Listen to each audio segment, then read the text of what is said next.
Okay, a stack of books.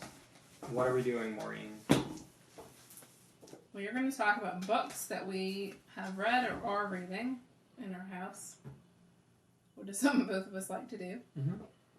Mm-hmm. Maybe you should go first. We'll alternate. Okay. All right, so the first book, pretty straightforward. Autobiography, the story of Bobby Brown, Whitney Houston's husband, and talking about his music career, things he went through, his perspective on his life thus far. He's still alive. Called Every Little Step, named after his song, Every Little Step. And I just thought that this book was good because it gave me insights into the music industry, things that I had never thought of before, just the hardships he went through, coming up from a very financially unstable background to obviously being a millionaire and being very successful, but then also talking about that family was the most important thing to him when it came down to it. So a great story, and it's not all nice, but I thought it's worth a try, and it's always nice to know about somebody new. So Bobby Brown's story. If you like his music, maybe you want to try reading his book to find out more about him. All right, next book on the pile. What Keeps Me Standing by Dennis Kimbrough. This is a collection of letters from Black grandmothers to their children and grandchildren. Words of advice, encouragement, challenge for all areas of life. From hope to love, raising children, just how your attitude is to the world, to yourself, faith, how you live every day. My mom actually got this for me when I was in grade school, and I've read through a lot of the letters and found a lot of encouragement and wisdom in them. So a good gift for anybody in any season, from any part of the world. It's really great, and I enjoy it.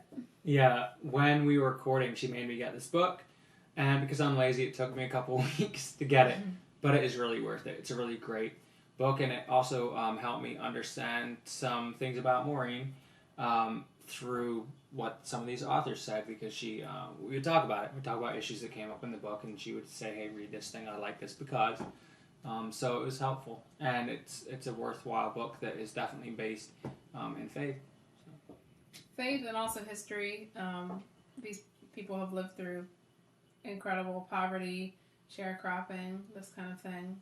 They know what they're talking about, so worthwhile read. Okay, Centered, a brand new book, just came out, 2 weeks ago or something. Mm-hmm.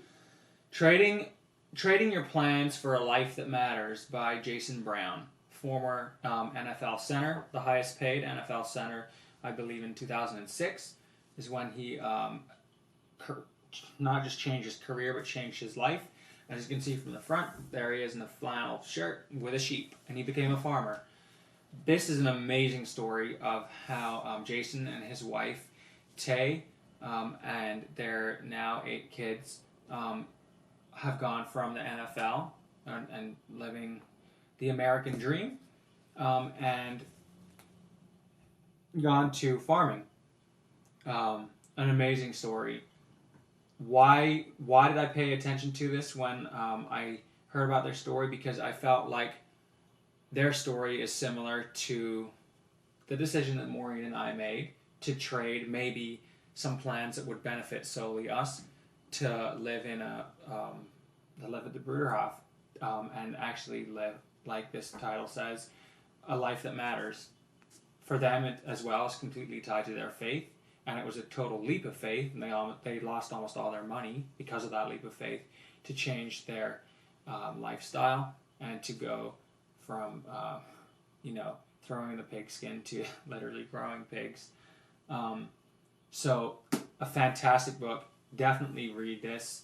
and I think they are great people, and I hope that we can visit them in North Carolina one of these days.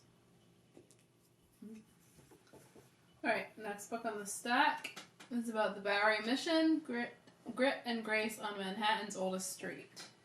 This was on our bookshelf, and I picked it up and started reading it. I have not finished it, but it is a very good read. It's a history of the Bowery Mission. It tells different stories of people who came through those doors and were changed. Their lives were changed there. Just the environment which it came out of, the history of that. Reuben's dad went through the program there, which is our connection to the Bowery Mission. I have been there once myself and helped to serve lunch the day that I was there to people who came through. And I just think that that mission and the other missions that are associated with it do a lot for many, many people that probably most of us don't even realize or take in. Obviously, homelessness is a big problem. Addiction, all these issues that they deal with and try to help people.